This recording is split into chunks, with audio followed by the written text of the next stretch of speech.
and welcome to Wow Cruising. Hello. We should say hello from Portugal and happy Valentine's Day. It happens to be Valentine's Day today. Yes, it does. Here, no, in the States. No, I asked actually at the store today. They do celebrate here. Oh, but the same day? Yes. Okay. I verified. Okay. So, that out of the way. Today's topic is transatlantic cruising.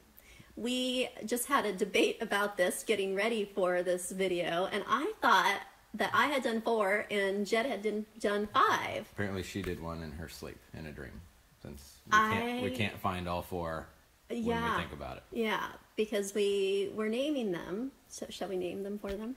Yes, so we have done the Disney Magic from, I think it was Port Canaveral to Copenhagen. We did the Norwegian Epic from Barcelona to, where did we go? Miami. I think so. Anyway, Florida, all the same. Apparently it was a memorable docking, since we don't remember where we went. And the Norwegian Star from Rome to Miami. Which we just did. Which we just completed a couple months ago. And I've done the Pullmantur Monarch from, where did it leave from? Cartagena, Colombia to Lisbon. So it was a more effective way to get home than flying if you have 2 weeks instead of 8 hours. And he did invite me. We were together when he did that. It wasn't that long ago, actually. No, and a year ago or so. Yeah. And he did invite me to go, but I opted out because... Like I could extend you an invitation. You know what I mean. Yeah. I didn't want to go because it was an inside cabin. So he has one more transatlantic It had a window. It did have a window. Okay. Yeah, so it wasn't. It was an ocean view, but it was a small window and obstructed at that. But you could see the water. The reason I bring up the fact that I did not go on the Pullmantur cruise with Jed because of the fact that he didn't have a balcony, it was because when we do transatlantic cruises, I tend to worry about the weather. And I think a lot of people out there probably worry about the same thing because you're at sea for usually it's about 6 days if you're doing the transatlantic. Yeah, 5 to 6 days without a stop. Without a stop. They're normally, if you're going northeastbound towards Europe, cruises are generally around 14 days in total, and they're normally a day or two less if you're going the other way.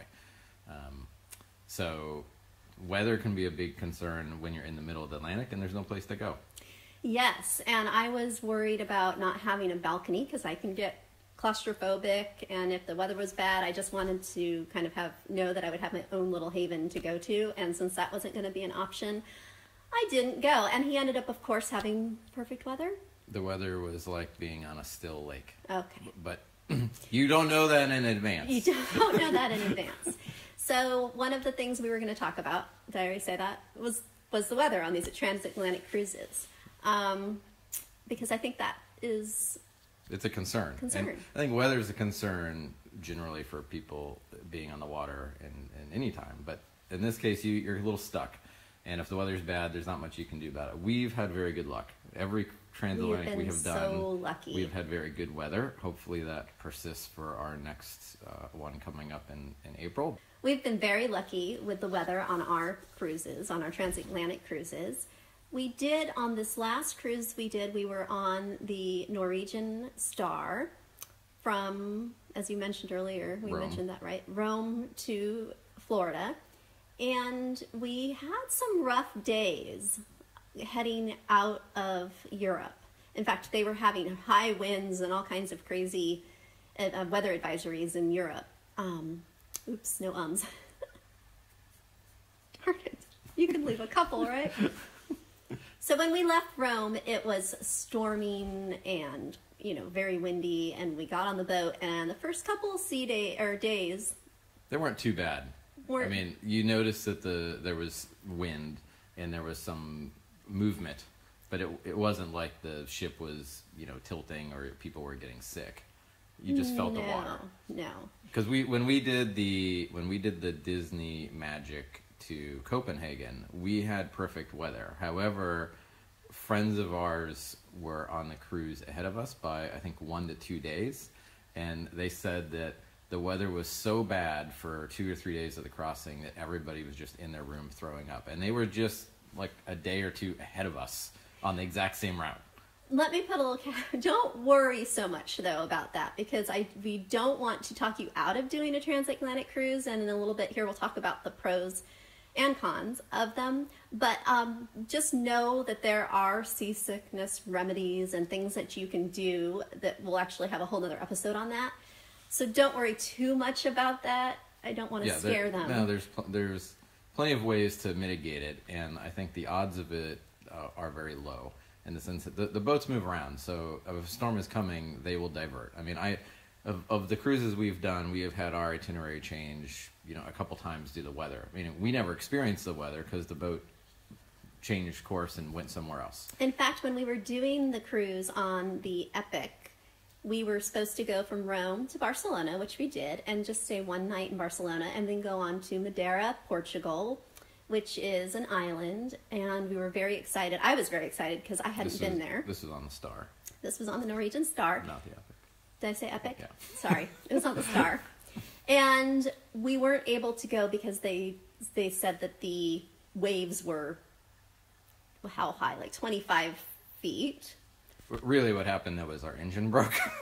So. They told us it was the weather. Right. So we spent 2 Meanwhile, nights in Barcelona. they cut a hole in the side of our boat and removed, a portion of the engine, and then had to weld this hole the size of a semi-truck back shut. So we watched it from our balcony. Clearly, it wasn't weather. They said it was the weather, but I think it was the hole in the side of the ship, that which they created. It didn't happen by accident. Right, It was a mechanical problem, which I'd rather have them fixed than not, but still had nothing to do with weather. No. So anyhow, weather is something obviously you don't have any control over, but they really do their best to go around things that... I think it's pretty rare. Of all the cruise ships leaving every day around the world, the amount of times you see any kind of news coverage on a ship hitting bad weather is rare.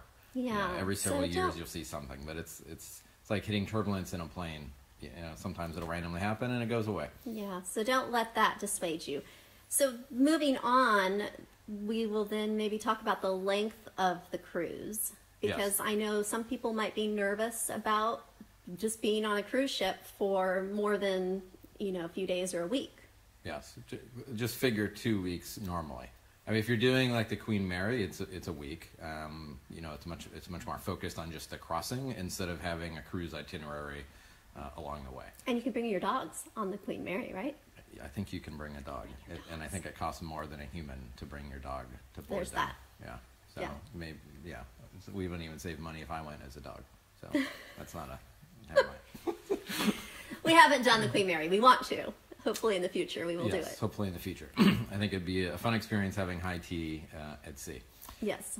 So the length of time. So what do you like about the fact that it's longer, or what do you not like? So before we did our first transatlantic, I was a little, concerned. I wasn't sure how it would go. But you were worried about the weather. I was worried about the weather. Yeah.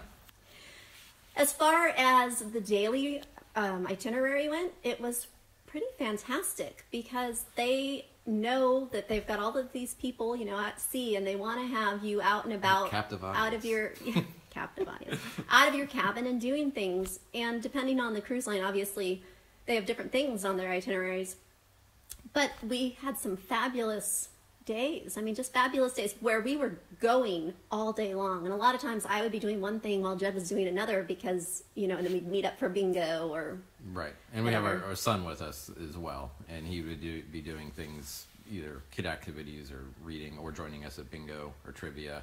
I mean, every boat has a wide variety of activities, and you're probably going to be picking a cruise line that has activities that cater to your interests to begin with.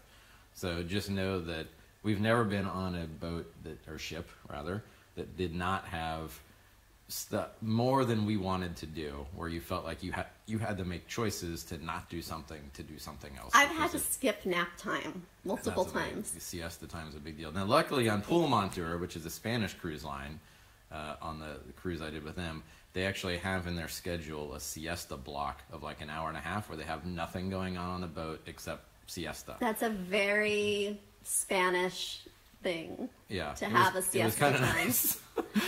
Even if you don't nap, like I'm not a nap taker, it was just nice to kind of figure, oh, the whole boat's kind of going quiet, and you can just relax. Even if you're not going to nap, you don't feel like you're missing anything. You can just kind of hang out, read, or nap. That's some examples of things that they have on the itineraries. For Disney, they often have, authors. We had the author from the Disney, I guess it would be a teen or YA book series. The Kingdom Keepers. The Kingdom Keepers. And that was a lot of fun for me because I'm a writer, and also for our son because he had actually not even read the stories yet, but he loves Disney. And they are aimed at a young adult audience. Right. They're enjoyable books, I think, for any age, if you're a Disney fan. And that ended up just being a lot of fun. We got to actually speak with the author and take writing classes with him. And so that was a fun thing that we did on that cruise. They also do cooking demonstrations on cruise lines. Yeah, Disney. And I know other lines do as well, but Disney does. They have kind of a space that they bring in like a faux kitchen and, cook in front of you, and everybody gets to sample the food and the drink. So if you're in at all to, the Food Network, things like that, you kind of get to see a mini episode being filmed live. And you get a free glass of champagne or whatever to taste with it. Yes, it normally includes free alcohol. So you see a lot of people show up just to get their free glass of something and then pretend to be interested for 5 minutes and then leave. Yes. That was not me. I'm telling you now. And of course there's trivia. On Norwegian, they tend to have on the Transatlantic, it seems about 3 a day. And we would actually get up early. For us, early is, 9 o'clock trivia? 9 o'clock. So we'd set the alarm even though we were on vacation. So we'd make sure that we had time to grab some coffee and then head down. And then they do one in the middle of the day and then one, towards before dinner time. Yeah. I mean, and there's arts and crafts. I mean, Disney does more Disney-related arts and crafts, and I think that they kind of give you nicer stuff, but you've obviously paid a premium to be there. Right, and they had famous, what was his name, Ducky? Don Ducky Williams, I think is his last name. Anyway, this gentleman that does all of the art for the Disney parks for Florida and Disneyland. He was on board with us, which was fabulous. And he, you could do a draw along with him where he would show you how to draw Donald and all these things. His generally turned out better than ours. Generally. Yours were pretty good. Anyway, that was fun.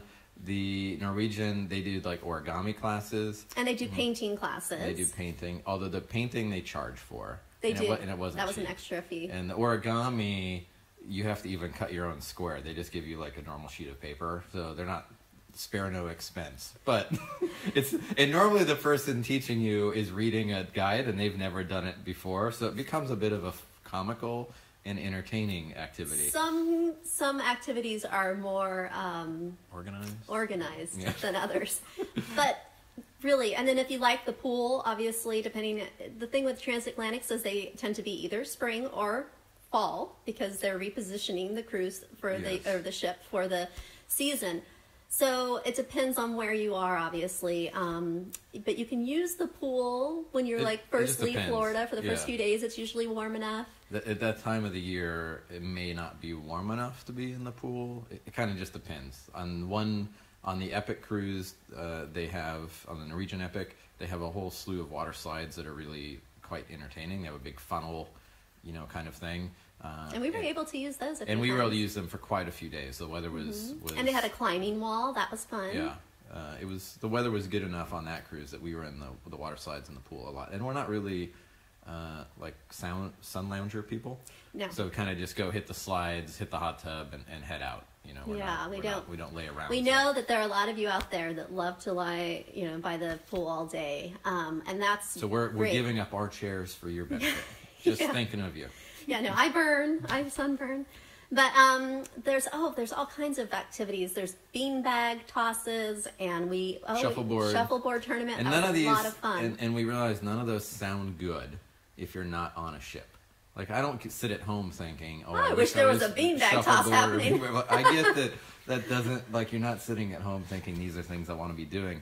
But when you have nothing else you have to do and your stress levels severely reduced, all of a sudden just hanging out with people doing simple games is quite enjoyable. And you meet lots of people. Yeah, and you'll find that a lot of the same people will be doing the various challenges, like the goofy golf and all that, so you get to know them. Yeah, so you build up a camaraderie with strangers that over 2 weeks will become your beanbag toss friend, or whatever the case may be. Yeah. And if you're not into any of that kind of stuff, you can just hang out and read, of course. You can go hang out at the bar. They do wine tastings, beer tastings, margarita tastings. And there's always food. I mean, there is just a lot. So as far as, are you going to have things to fill your day? Yes. Oh, and they also show movies, like full-length feature movies. Yeah, depending on the ship. Some have dedicated movie theaters. Some show them outside, like on the funnel, the smokestack area. Epic had a bowling alley. Epic had a miniature bowling alley. But it was fun. But it was fun.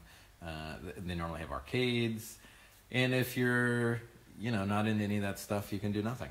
You can just relax. And even the Disney boat, if you don't want to be around kids, you just want a quiet space, there's an adult-only area. Well, I think a lot of ships have an adult-only areas. And that's another thing on these longer cruises is kids. There's generally a severe lack of kids. So if you don't want to be around kids, that's a plus. If you have kids, it's hit or miss, because there's going to be a lot less kids for them to interact with. So the upside is there's no like wait time for an activity. Like if the kids want to do something, they generally have carte blanche on, doing that. But if there's only 5 other kids, your odds are lower that your child is going to meet somebody. Yeah, but it actually worked out well for our son, because he got a lot of one-on-one time in the teen club with the people that were working in there, and they were great. The counselors seemed to be pretty great. That he also had just a handful of other kids his age that he could hang out with when he wanted to do that, and he liked to then go on his own and read, and he had a nice mix of things. We should point out the reason that there aren't a lot of kids is because you are going again in April or in the fall, so it's during school time. Generally during school time, and it's a couple of weeks. So even if it did fall on vacation, the odds are. So we tend to meet other families that are like us, that travel a lot maybe, or that just don't lead traditional, our lives, because we homeschool our son. So we tend to meet a lot of other kids that are homeschooled or are in different kinds of schools where they don't necessarily go on the traditional calendar. Right. So if you don't want to be around kids, the Transatlantics are great. And I would say that it tends to be an older crowd than is typical for those style of ships. So, I mean, if you're looking at like the Royal Caribbean or Norwegian, it's, I think more of the active lifestyle type marketing.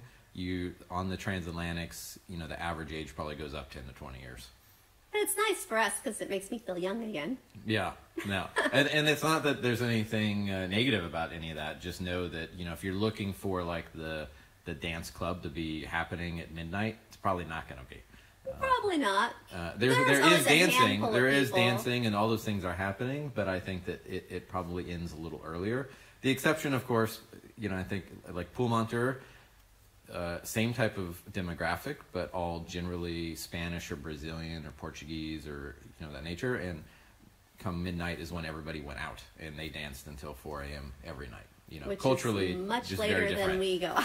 Yeah, so I would be going to bed and they would just be getting started. But it was still, it's nice to see, everybody getting out and doing stuff as a family. And I will say that when we did the Epic, the Norwegian Epic crossing from Europe to Miami, was Miami? Florida. Anyhow, it's called Florida. To Florida.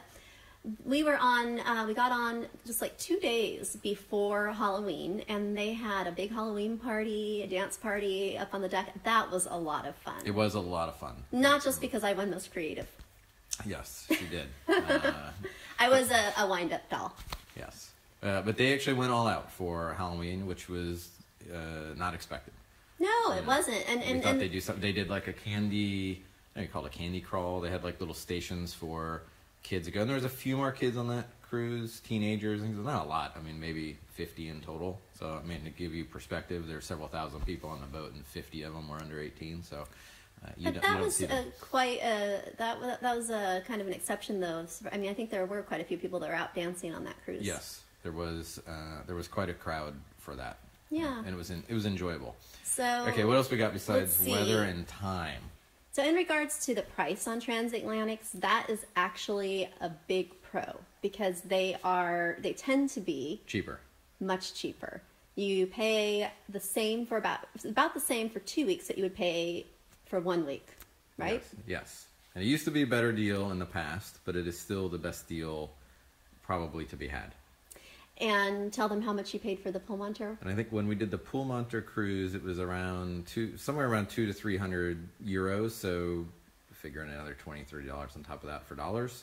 So that was definitely the best deal to be had. 300 total. Total. Well, then there was a daily gratuity of, some amount per day that was typical, whatever, $10, $8, something like that. So very cheap. Yeah. $300 approximately. And it included all alcohol. For 2 weeks. Right. Now, remember, if you think, oh, that sounds great, that it is. And if you speak Spanish, then great. Even better. Even better. Yeah, right. Because all of the entertainment Everything was is in Spanish. It's a Spanish cruise line. The Pullmantur Monarch, I don't think it's called Monarch of the Seas anymore, but that was the Monarch of the Seas for Royal Caribbean. Pullmantur is owned by Royal Caribbean. They're a brand of theirs for the Spanish market. So they moved that boat to them. There's a couple, I think they have 2 old Royal Caribbean boats and 2 old Celebrity boats. So it's a great bargain. Everybody's very nice. Alcohol is included. The boat was in great condition, but Spanish is the language being spoken. All the crew speak English, but most of the passengers did not. Okay. So, I mean, that may or may not be a big deal for you. No. You definitely, you find other people that speak English pretty quick, and you also tend to meet lots of people that speak a little bit of English, and you speak a little bit of Spanish, and it's amazing how much you can communicate when sharing a mojito. And we find that because we've been living in Portugal for almost 3 years now, and they speak Portuguese here. So we've kind of gotten used to being around people that don't speak English as much. Right, at least as their first language. At least as their first language. And it's really, we don't have a problem with it, but we thought we'd mention that because that is one of the better bargains to be had out there, but you need to be aware of that. But that being said, Norwegian and the other, and Royal Caribbean. Every line, from expensive to cost-effective, they're all cheaper for transatlantic. For do a transatlantic. Now, if you have kids, that's trickier because you'd have to take them out of school unless you're like us and you do the homeschooling thing. Right.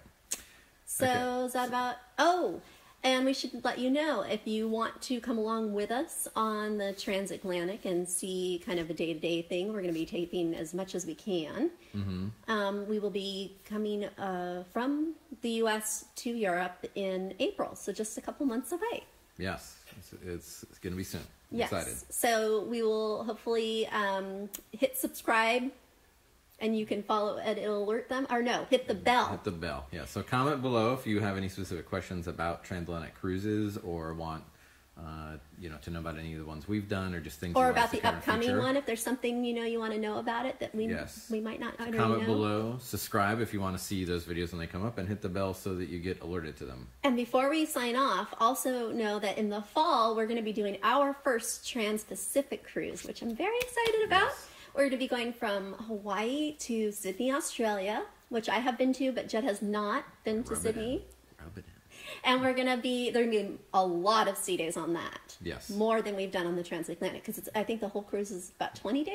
Yeah, 19 or 20 days, yeah. Yes. So it's going to be quite the adventure. And we're going to be stopping in French Polynesia, Bora Bora, Tahiti. All places we have not been. And New Zealand, which we haven't been. So that will be a lot of fun, and hopefully we will be filming as much as we can on that as well. So let us know if you have any questions or comments, and happy Valentine's Day. Yes, happy Valentine's Day. And bye for now. Bye.